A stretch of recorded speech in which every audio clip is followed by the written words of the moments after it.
अगर तुम क्लास 10 में हो तो प्लीज प्लीज प्लीज यहीं पर रुक जाओ। क्यों बोल रहा हूं मैं ऐसा? क्योंकि आज मैं वो गलतियां तुम्हें बताने वाला हूं, अगर वो गलतियां किसी ने मुझे बता दी होती तो शायद आज मेरे नंबर कहीं से कहीं होते। खैर कोई नहीं, जीवन में रिग्रेट होना चाहिए कभी कभार। चलो तो आज हम बात करने वाले हैं ऐसी गलतियों के बारे में जो मैंने अपने क्लास 10 में किया था। तो ये वीडियो लंबी हो सकती है, अगर ज्यादा लंबी, अब तो पता नहीं कितने लंबी होगी, अभी तो मैं शूट ही कर रहा हूं। अगर ज्यादा लंबी हुई, वहां एक बटन होगा 1.5x पे देखने का, उसको दाब देना।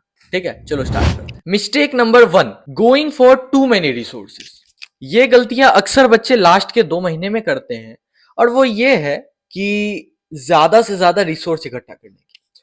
मैंने खुद किया था, इसलिए सिखा रहा हूं। सुन रहे हो तो सीख कर जाओ। क्यों बोल रहा हूं मैं बताता हूं। मैंने अपने बोर्ड्स के टाइम में, ये दिसंबर वाले टाइम में, मैंने पीवाईक्यू की एक 10 इयर्स की बुक खरीदी थी, एक कॉम्पिटेंसी की बुक खरीदी थी, एनसीईआरटीज था मेरे पास, ओसवाल था मेरे पास पीडब्ल्यू का भी सैंपल पेपर था, अरिहांत और लक्ष्मीकांत तक थे। सोच लो कितने बुक्स थे मेरे पास। और एट लास्ट उतने रिसोर्सेज, उतने बुक्स का हुआ कुछ नहीं। पढ़ा मैंने अंतिम में एनसीईआरटी ही और अपना शॉर्ट नोट्स ही। तुमको बिलीव नहीं होगा, मैंने अपने लास्ट के टाइमों में, मतलब अगर कल एग्जाम था मेरा तो मैं एक दिन पहले एनसीईआरटी बस पढ़ रहा था, और मैंने कोई सैंपल पेपर सॉल्व नहीं किया। मैंने बिना सैंपल पेपर के गया हूँ भाई, बहुत डेयरिंग बंदा था मैं। बिना सैंपल पेपर बनाए सिर्फ एनसीईआरटी पढ़ के और जो मैराथन्स में सवाल बनाया उसी के भरोसे में पेपर देने गया था। एंड या जिसमें मैंने एनसीईआरटीज पढ़ के गया उसमें ज्यादा अच्छे नंबर आ गए। ठीक, तो सबसे पहला बात, don't go for too many resources. Mistake number 2, not completing your syllabus on time. देखो, बहुत लोग बोलेंगे कि मैं तो 4-4 घंटे के लेक्चर करके सिलेबस खत्म करूंगा, कोई बोलेंगे कि मैं वन शॉट से सिलेबस खत्म करूंगा, कोई बोलूंगा मैं खुद से पढ़ाई करूंगा। उतना दिमाग नहीं लगाना, जस्ट चूज दी वन जो तुम्हारे लिए सूटेबल हो। बट इतना याद रखना कि जब तुम वो चीज करो तो तुम्हारा ऑन टाइम सिलेबस खत्म होना चाहिए। ऑन टाइम में बाकियों की तरह नहीं बोल रहा है कि तुम्हें दिसंबर तक ही करना है या नवंबर तक ही करना है, करो आराम से। Mid January, even if you are able to complete it till the end of January, you are still ahead. सही बता रहा हूं मैं। मैंने एग्जाम के एक दिन पहले तक पढ़ाई की है, तो मुझे पता है वो चीज। मुझे एसएसटी में, मैं बताता हूँ, मुझे आया था एसएसटी में 100 में 92, एसएसटी की बात कर रहा हूं मैं। And if I talk about कि मैंने क्या क्या चीजें की थी, तो एग्जाम के पहले तक मैं एक चैप्टर आखिरी का एक मेरा बचा हुआ था, रिसोर्स एंड डेवलपमेंट वाला, ज्योग्राफी का। एंड स्टिल मैं वो एक दिन पहले पढ़ के गया पेपर देने, and I still got 92 out of 100।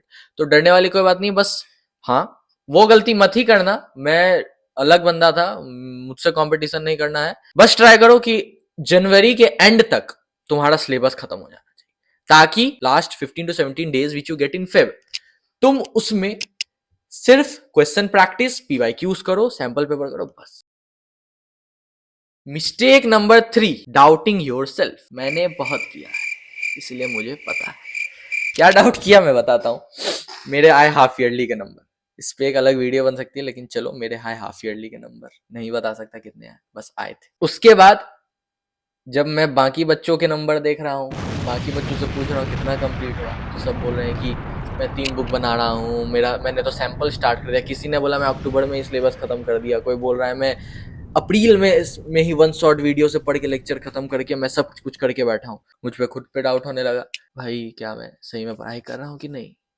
होता है ना वो जो आता है स्टूडेंट वाला, कि भाई मैं सही कर रहा हूँ कि नहीं, भाई मैं गलत रास्ते पे तो नहीं हूँ। आया, बहुत आया भाई, लेकिन हाँ ठीक है, आया, डाउट आया, लेकिन मुझे आया था। लेकिन मैं बोलूंगा मत करना डाउट, कभी मत करना। You are more powerful than you think. कभी डाउट मत करना अपने पे, सेल्फ डाउट मत लाना, और ओवर थिंकिंग तो कभी मत लाना।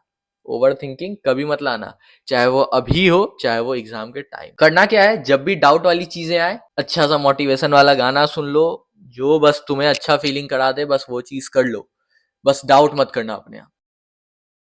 Mistake number 4, not having a habit of sitting for long hour. मेरा December ending, even January mid तक 3 से 4 घंटे पढ़ने की आदत थी। तुम्हें बता रहा हूं, प्रॉब्लम नहीं है 3 से 4 घंटा पढ़ना, 3 से 4 घंटे पढ़ के भी अच्छे नंबर आते हैं, but you have to keep a habit of sitting more than 6 to 7 hours, specially जनवरी फरवरी के टाइम में। क्यों बता रहा हूं, मैं रीजन भी दे रहा हूं इसके लिए। अभी तुम 3-4 घंटे पढ़ो, कोई प्रॉब्लम नहीं। तुम जनवरी में 3-4 घंटे पढ़ो, कोई प्रॉब्लम नहीं। लेकिन फेब में तुम 3-4 घंटे नहीं पढ़ सकते, तुम्हें बहुत सारा चीज रिवाइज करना होता है, बहुत कुछ होता है रिवाइज करने के लिए। तुम्हें एक दिन में पूरा सब्जेक्ट रिवाइज करना है, उसके लिए तुम्हें रात में भी जगना पड़ सकता है, तुम्हें सुबह भी पढ़ना पड़ सकता है, तो उसके लिए बैठने का हैबिट भी तो होना चाहिए। मेरे साथ क्या प्रॉब्लम था कि मुझे 3-4-5 घंटे पढ़ने की हैबिट थी, एंड अचानक से फेब के टाइम में when I am seeing those things कि बाप रे अब तो मुझे 12 घंटे पढ़ने होंगे, मेरी फट गई एक्चुअल फट गई। लेकिन हाँ, पहले की आदत थी, पहले मैंने बहुत टाइम 12-12 घंटे पढ़े हैं, तो हाँ आई वॉज कैपेबल ऑफ, 1-2 दिन लगा लेकिन मैंने सीख लिया। लेकिन तुम्हें एक्सपेरिमेंट करने की कोई जरूरत नहीं है, 6-7 घंटे बैठने की आदत लगाओ। एक दिन में नहीं बैठना है 6-7 घंटे, क्या करना है मैं बता रहा हूं। मैं हूं जिंदा, मैं हूं। करना क्या है, आज अगर तुम 2 घंटे पढ़े, कल कोशिश करो 2 घंटे 15 मिनट पढ़ने का, परसों कोशिश करो 2 घंटे 30 मिनट पढ़ने का, उसके अगले दिन 3 घंटे, एंड स्टार्ट स्लोली। फोकस नहीं हो रहा है कोई बात नहीं, बस बैठ जाओ। तुम बैठ गए, फोन मत चलाना, बैठो बस, हल्का फुल्का रीडिंग मारो, नहीं कुछ समझ आ रहा है तो रिवाइज कर लो, कुछ वीडियो देख लो, लेकिन वो पढ़ाई से रिलेटेड होनी चाहिए। बस तुम्हें बैठने की आदत लगानी है। आज 2, कल 3, परसों 4 कर करके तुम 6-7 घंटे 8 घंटे इजिली बैठने लगोगे, क्योंकि उस टाइम बहुत मेंटल प्रेशर होता है। तो मेंटल प्रेशर के साथ ये हैबिट बनाना इजी नहीं, लेकिन अगर बन गया तो खतरनाक है।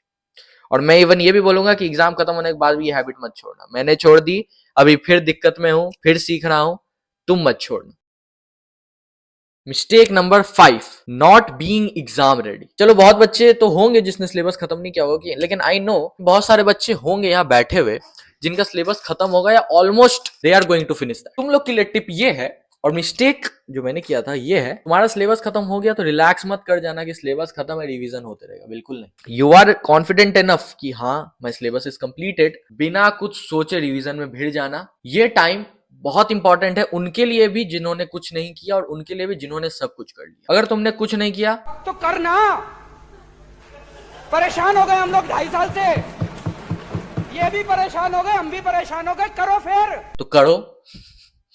और अगर तुमने सब कुछ किया तो और ज्यादा करो। तुम्हें क्या करना है, माइंड मैप्स पे ध्यान दो, डायग्राम्स पर ध्यान दो, रिवीजन करो, कीवर्ड्स पर ध्यान दो, एनसीईआरटी रीडिंग पर फोकस करो, फॉर्मूलेज याद करने फोकस करो, और सबसे इंपॉर्टेंट एसएसटी का मैप वर्क, जो मेरे दोस्तों ने इवन मैंने भी लास्ट के लिए छोड़ दिया। एग्जाम के एक दिन पहले तक छोड़ के रखा था, एग्जाम के दिन सुबह में भी छोड़ के रखा था, लेकिन at last thank you to Digraj sir जिन्होंने करवा दिया। और फुल नंबर तो नहीं आया मैप में, पर हाँ अच्छे खासे आ गए थे क्योंकि मैंने अच्छा खासा कर लिया था practice. Mistake number 6, listening to others. जी बहुत अच्छा, बहुत प्यारा मिस्टेक, जो बहुत तुम जैसे मासूम करते हो, तो मुझे बताना पड़ रहा है। मुझे पता है तुम्हारे बहुत दोस्त होंगे जो बोलेंगे कि मैंने ये कंप्लीट कर लिया, मेरा 10 लेक्चर किया हुआ है, मेरा 50 लेक्चर किया हुआ है, मैंने ये बुक कर लिया, मैंने वो बुक कर लिया, मैंने ये सैंपल ओसवाल अरिहंत, भाई 10 क्लास में मैंने बहुत सुना है ओसवाल अरिहंत पीडब्ल्यू कर करके थक गया हूं मैं। दूसरों को से सीखना है, दूसरों से इंस्पायर होना है, लेकिन उनके अचीवमेंट के चलते अपने आप को गिल्ट में नहीं डालना। जो मैंने डाला था, एक टाइम तक डाला था, भाई उसने ये कर लिया मैंने क्यों नहीं किया, उसने इतना कर लिया मैं क्यों नहीं कर पा रहा हूं। लेकिन वही बात है कि तुम कर सकते हो, ठीक है, बस डाउट नहीं करना है। और दूसरों से सबका लेवल अलग अलग होता है। में मेरे क्लास में एक लड़का था, ठीक है, नाम नहीं लूंगा, वो बचपन से टॉपर था, 1 क्लास से लेके इवन अभी तक वो टॉप करता है। स्कूल वाले अभी तक उसे बुलाते रहते हैं एनुअल फंक्शन में कि भाई आ जाओ। था वो लौंडा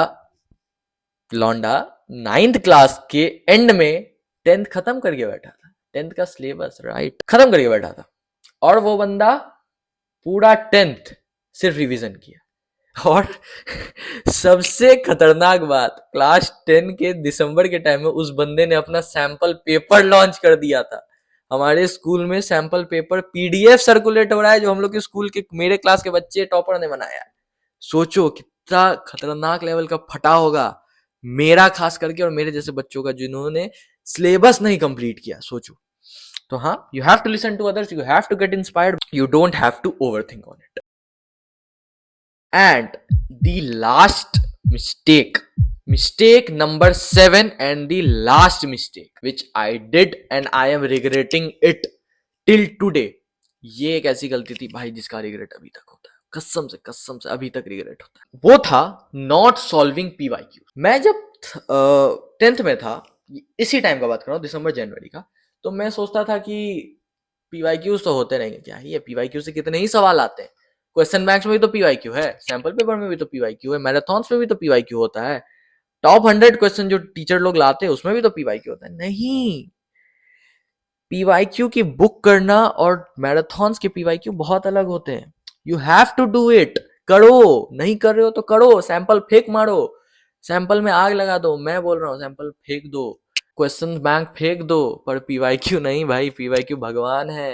एनसीईआरटी का बाद जो दूसरा दर्जा है मैं पीवाईक्यू को देता हूँ। क्यों? क्योंकि पीवाईक्यू से ही आता है क्वेश्चन, सिर्फ पीवाईक्यू। अगर तुम कुछ नहीं किए हो तो मैं एकदम गारंटी लेता हूं, अगर तुम एनसीईआरटी करके पीवाईक्यू भी कर लिए ना 10 साल का, अगर उतने भी क्वेश्चन तुम्हें इतने अच्छे से आ गए हैं कि तुम फ्रेम कर सकते हो आंसर, तो तुम्हें 80-90 तो कोई नहीं रोक सकता लाने से। ये मैं गलती मैंने की है, जनवरी तक लेक्चर किया है तो मुझे पता है, इसलिए बोल रहा हूँ कि पीवाईक्यू करो, क्योंकि अभी तक मुझे रिग्रेट होता है। अगर मैं ये, एक तो इतनी गलतियां हैं, अगर ये सब कोई बता दिया होता तो भाई मेरे नंबर और बढ़ गए होते। लेकिन चलो, अगर नंबर नहीं बढ़े तो I am giving you guys a chance, मुझे कोई बताने वाला नहीं था, तुम्हें तो है, सुन लो मेरी बात, पीवाईक्यूज कर लो, प्लीज प्लीज प्लीज कर लो। तो ये था एंड, बता दिया मैंने सारी गलतियां जो तुम्हारे भाई ने की, और तुम्हारा भाई चाहता है तुम नहीं करो और करना भी मत। तुम्हारा प्रिंस भाई है तुम लोग के साथ, अभी बहुत चीजों पर वीडियो आने वाली है, तो फिगर नॉट कैसा लगा वीडियो कमेंट करना, अपना वोट्स परसेंटेज बता दो। कोई भी डाउट है कमेंट सेक्शन तुम लोग के लिए एकदम ओपन है, कर सकते हो कमेंट, जो पूछना है पूछो, मैं हर एक कमेंट का रिप्लाई देता हूँ, हर एक कमेंट को लाइक देता हूँ, ठीक है, बहुत मेहनत करता हूँ। शेयर कर लो, अपने दोस्तों को भेज देना, अपने व्हाट्सएप ग्रुप्स में भेज देना, जिसमें बच्चे कहते हैं कि सिलेबस कंप्लीट करना जरूरी है, ये गलती वो गलती, भेज दो भेज दो, मैं संभाल लूंगा। अगर अच्छा लगा तो प्रिंस भाई को सब्सक्राइब कर लो, लाइक कर दो, शेयर कर दो, मिलते हैं, ठीक है, बाय।